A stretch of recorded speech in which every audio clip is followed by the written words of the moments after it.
let's get started, because today's session is on how to choose a college. And we're going to start off with a number that's going to scare you. There are over 4,000 institutions in the United States to choose from in terms of thinking about going to college. And there are four main questions that I'm going to ask you to think about as we're approaching this topic. When you're thinking about where to go to school, what kind of school to go to, the first question you should ask yourself is, where do I want to be physically, geographically? Do I want to be closer to home? Do I want to be out of state? Do I want to be in a place I've never lived before? Do I want to be on the West Coast, the East Coast, the South of the United States? Do I even want to think about being abroad? I think especially this issue relative to COVID throws a whole new perspective on the issue of how far do I want to be away from home and what's our comfort zone with that. But location is certainly a main criteria that you need to be thinking about. Some students say, I don't want to leave Colorado at all. Other students would say, I want to get away. I want to go live on the West Coast. Other students say, no, I want to go try living in a big city like New York City. All of those things are conversations that you as a family need to have about where you might think about going to school. The second question I think you need to ask yourself is, what do I think I want to study when I go to college? And when we talk about that issue, what you study is a hard thing to say. What I tell students to do is find your passion, and that's what you should major in. So a lot of times we'll say to students who are 16, 17, 18 years old, first question out of our mouths, tell me what your major is. And you know what? It's perfectly normal and rational to say, I don't have the vaguest idea. You're young, you haven't taken a lot of courses that talk to you about a lot of things in the world, but think about what your passion is. What would you want to stay awake to study until 3 o'clock in the morning? That's what you should major in. A lot of times students get in arguments with their parents, and the parents will say, I really want my son or daughter when they graduate to have a job right away, and I want it to be a well-paying job, and I want it to be something that's going to sustain them, so that they don't return to the nest. And when I'm talking to parents and students, I often remind them that by the time they graduate from college, which is normally 4 years, about 25% of the careers that existed when they entered college don't exist anymore. But there are a whole new set of job opportunities out there. So what I would encourage you to do is commit to being a lifelong learner.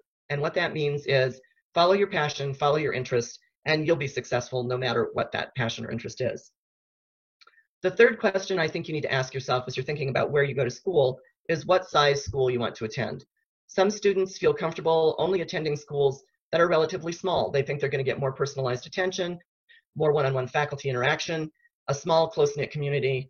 Other students say, no, I want to go as big as I can. Give me a school that's 60,000 students. I'd be perfectly happy doing that. So there are schools that represent both ends of that spectrum, the smaller schools and the larger schools. What I would ask you to think about is the fact that you can always make a big school small. You can be involved in clubs and organizations, in your particular major, with your faculty advisors. You can be involved in honors organizations. You can be involved in intramural sports and clubs. You can always make a bigger place small. You can't make a small place big. And so I always encourage students to test their boundaries a little bit, think about a little bit bigger school than they might originally feel comfortable with, and think about what's important to you. Part of our global economy, which we've learned very quickly in this whole COVID thing, is that we are internationally dependent on one another. And so you may want to think as you're planning for your future, what does that look like? Do I want more exposure to different cultures, different kinds of people, because that's who I'm going to be working with during my lifetime? And think about that in terms of your school choice. So again, size, I would say, is the third factor. The fourth factor you need to think about when you're choosing a school is, are there other things that are really important to me in my life that I want to be present in my college environment? So am I passionate about music? Am I passionate about debate? Do I still want to keep playing club sports? Do I want to be involved in fraternity and sorority activities? Are religious organizations and those opportunities important to me? Do I want an honors program at my school? Do I want to go on study abroad at some point? If those are factors that are important to you, make sure that as you're looking at your school choices, that those things are available on your campus, because those are the things that represent your life outside the classroom. And we certainly don't expect you to be engaged 100% of your time studying and in the library. So we've talked about the four factors. We've talked about location, the where. We've talked about the what. What am I going to study? What major am I going to pursue? We've talked about size of the school, and we've talked about other factors you want to consider.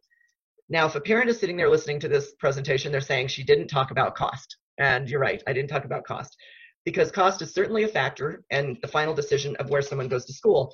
But in terms of the initial scan of all the institutions, we're going from 4,000 schools down to a narrowed set. I don't want cost to be your primary factor or a primary factor when you start this search. Keep your mind open, keep your options open, because financial aid has a lot to do with what happens to your out-of-pocket cost at the end of the day. So yes, cost should be a factor, but it shouldn't be, I don't think, one of the top 4. When you're also looking at schools, we want to notice that there's a distinction between schools that are run by public organizations, state institutions, 2 or 4-year schools, and then we've got private schools on the other side. And so when we're talking about cost and size, sometimes those factors have a bearing on it. Private schools tend to be 3 to 4 times more expensive than public schools, and out-of-state schools tend to be 3 or 4 times more expensive than in-state schools. So if you're looking at a school like University of Colorado, anyone in the system, you're looking at CSU, and you're comparing that to University of Michigan, University of Washington in Seattle, the out-of-state schools are going to be 3 to 4 times more expensive than a comparable kind of institution in the state of Colorado.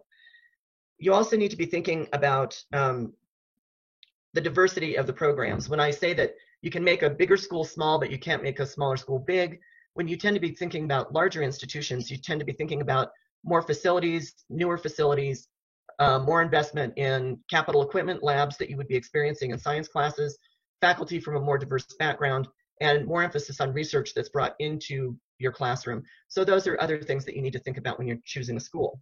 So how do you do this? How do you start with 4,000 schools and get to, the challenge I'm going to give you is by the end of August, your challenge is that you should have 4,000 schools narrowed to no more than 12 that you're seriously considering. How in the world do you do that? So what you do is you use a college search tool. And in the one handout that we're going to post, the college search tool that I like the best is actually the College Board search tool. So you can go in and you can plug those factors in. You can plug in location, you can plug in majors, you can plug in size, and you can plug in other factors that are important to you. And it actually takes your choices and sorts all those institutions for you and comes up with a list. And then your homework starts. You have to start doing some research. And this year it's going to be a little bit more challenging, perhaps than other years, because you're going to have to rely a lot on web-based resources, on schools' own websites, on other kinds of guides like the U.S. News and World Report, rankings of colleges by discipline, other kinds of guidebooks that are available to you to help narrow that search. You may have much more limited opportunity to go and visit campuses personally, to go on visit day programs, or to just take a trip with the family and pick 6 schools and go visit them during your summer vacation. Things may look a little bit different. But the challenge that I'm giving you for completion by August is come up with a list of no more than 12 schools that you're going to seriously consider. And a handout that we're going to post out to the website is basically a college comparison worksheet. So you can take all the schools that you're thinking about and you can look at all those factors of location and size and programs and majors and costs, and you can start comparing them side by side on this web sheet and build basically a grid that you and your family can sit down and talk about that narrows the list so that when you get to August, you can say, okay, here are the 12 schools, the 5 schools, the 3 schools that I'm seriously considering. So that challenge may be a little bit time consuming. Think of it as a game, make a game out of it, because it really should, this should not be a process that's onerous and awful and scary. It should be something that's kind of fun because you're doing basically a research project of where do I want to spend 4 years, okay? Some campus websites also have virtual tours, which is really cool. They have like virtual walking tours of the campus. So you can get an idea by going on those virtual tours what it might be like to walk on the campus if you were able to do that physically. So that's a great thing. If the school that you're looking at or schools that you're looking at have that, definitely take the 15 minutes and do the virtual tour on their websites. Fill out that college comparison web sheet so that when we're having discussions via Zoom or a telephone or whatever, I can say to you, okay, what 5 schools have you narrowed to? What 3 schools are you looking at? And what's most important to you out of those 4 questions? Location, size, major, and other things, which is the one that's driving your choice, okay? The second thing that you should be thinking about, and this one's gonna be a little bit challenging for right now, is your ACTs or SATs. Most juniors will have taken in the spring, normally in April, their first set of ACTs or SATs for college admission. And this year, we all know the world has been turned upside down with COVID and the testing sites have been closed and they have not been offering the tests. So in the planning sheet, I've given you, as of the middle of April, what I knew the testing dates were, but also on the handouts you've got the site locations for both ACT and SAT testing sites. So you can go out and look at that and see when they're planning on scheduling the tests for the ACT or SAT. Evidently, they're going to think about revamping the test to be able to deliver that test at home rather than having to go to a physical testing site.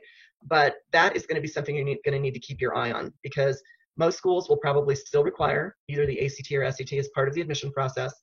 but it's not going to be as accessible maybe to get it. In some ways, it may be more accessible if you can do it at home, but the calendar may be more fuzzy.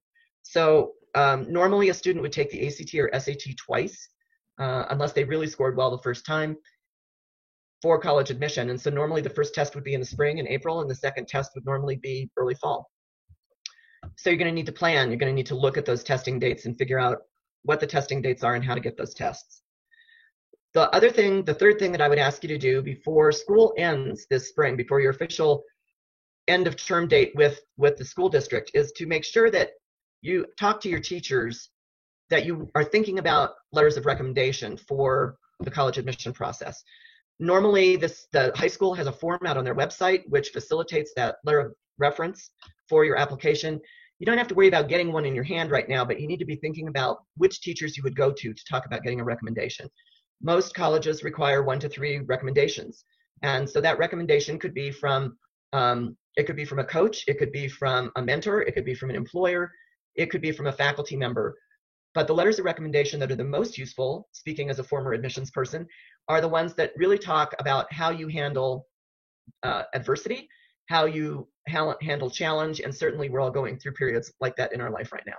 So think about the teacher that maybe you didn't do like really great in their class initially, but you went in and you got extra help, you sought additional assistance, maybe you got some tutoring, and you really rose to the occasion and you did well in the class. Those are the kinds of recommendations that as an admissions person, I'm sitting there looking at those letters and saying, okay, how is the student going to fit on our campus? How are they going to, when they hit that first academic wall, which all of us do, how are they going to punch through that wall? How are they going to respond to challenge? So letters of recommendation. So there are really 4 things that we've talked about, just to recap. There's the college search. So you're going to go out and you're going to take 4,000 schools. You're going to go out to the College Board website. You're going to plug in your 4 criteria that you want to look at, and you're going to get a subset of schools. And then you're going to start to do research to narrow to no more than 12.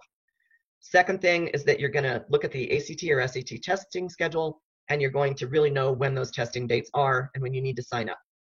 Third thing is you're going to talk to your teachers before school ends so that you at least have an idea who you might want to have a recommendation from, and you kind of just give them an informal heads up saying, you know, when we get back in the fall, I'm going to be coming to you with a request for a recommendation for college. It's a really good thing to give them a heads up ahead of time.